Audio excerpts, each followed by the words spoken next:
অনেকেই বলছে ভাইয়ের লাস্ট বইমেলা, সত্যি কি দিদিমণির এটা লাস্ট বইমেলা? আপনারা কি মনে করেন? তো সেই প্রশ্নটার উত্তর দিয়েছিলেন একজন, আর আরেকজন আসাম থেকে। আমি আসামে যাব কারণ আমাকে কামাখ্যা মন্দিরে যেতেই হবে, আর জুবিনের জায়গায় আমি যাব। আমি এত বই কিনেছি বইমেলা থেকে, এবং আমি প্রমিস করেছিলাম 5টা কোশ্চেন আমি করেছিলাম অনলাইনে, লাইভ হতো, আমি চিট তুলতাম, তার মধ্যে 11 জনকে আমি গিফট দেবো, আমি প্রমিস করেছিলাম। কিন্তু বন্ধুরা কষ্ট লাগে, এই যে রাত্রি 1টার সময় ভিডিও বানাচ্ছি, সমস্ত আমি করি। এই যে তোমরা বুঝতেই পারছো, আমার এই পাশে রয়েছে রিং লাইটটা, তোমরা আলো দেখতে পাচ্ছ।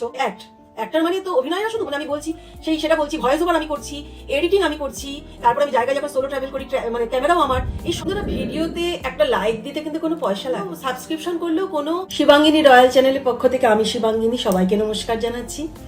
এখন রাত বাজে 12:56 AM। বন্ধুরা, এত রাত্রে বসার কারণ হচ্ছে সারাদিন অনেক রকমের কাজ থাকে, তো হয়ে ওঠে না। আর এখন রাত্রিবেলায় শুনশান একটা সেটআপ যখন নিজে এত কষ্ট করে করা হয়, তখন কেউ যদি একটু প্রেস করে, একটা লাইক করে, তাহলে কিন্তু বন্ধুরা মোটিভেশন পাওয়া যায়, আরো ভালো ভালো ভিডিও তৈরি করা যায়। আজকের ভিডিওটা বানানো এই কারণেই, আমি একটা প্রমিস করেছিলাম ইউটিউবে। তো প্রমিস করলে আমি এমনিতেই প্রমিস রাখি, আর ইউটিউবে যেখানে সোশ্যাল মিডিয়ায় বলেছি আমাকে তো রাখতেই হবে। সেটা হচ্ছে বইমেলা সংক্রান্ত। এই দেখো, কি কি বই তোমাদের আগেও দেখিয়েছিলাম, আবার দেখাচ্ছি।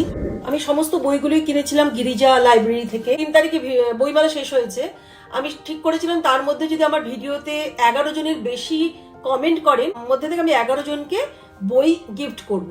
কিন্তু কেউ করেনি, 2 জন করেছে, তাদের আমি দেবো অবশ্যই।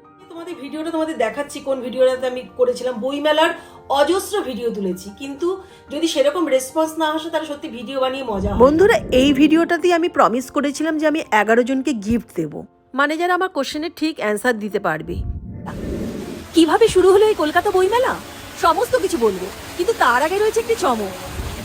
বইমেলা সম্পর্কিত 5টা কোশ্চেন তোমাদের কাছে রাখি। এই ছিল আমার বইমেলা নিয়ে সেই আগের ভিডিও। 11 জনকে প্রমিস করেছিলাম, আমি 11 জনকেই দিতে চেয়েছিলাম, কিন্তু ওদের কাছে পৌঁছলোই না। লোক কি করে আমাকে কমেন্ট করবে, ওখানেই কষ্টটা লাগে। 2 জন আমাকে কোশ্চেনের অ্যান্সার ঠিকঠাক দিয়েছে, তাদের মধ্যে একজন কলকাতারই, সাবস্ক্রাইবও তিনি করেছেন, আর আরেকজন আসাম থেকে। এই মুহূর্তে তিনি অ্যাড্রেস পাঠাননি, আমি তাকে পাঠাতে পারবো না। আমি আসামে যাব কারণ আমাকে কামাখ্যা মন্দিরে যেতেই হবে, আর জুবিনের জায়গায় আমি যাব, তখন তাকে দেবো। আর তিনি যদি অ্যাড্রেস পাঠান আমি দিয়ে দেবো তাকে। তো কলকাতার যিনি আছেন, আমি কলকাতা কোথাও একটা মিট করে আর আমি তাকে বই দেখিয়ে দিচ্ছি, তিনি আমার সাথে যোগাযোগ করতে পারেন। আমার নাম্বার হচ্ছে, আমি নাম্বারও বলে দিচ্ছি, 9874707768। আমাকে কমেন্ট করেন, আমি ওনাকে পৌঁছে দেবো।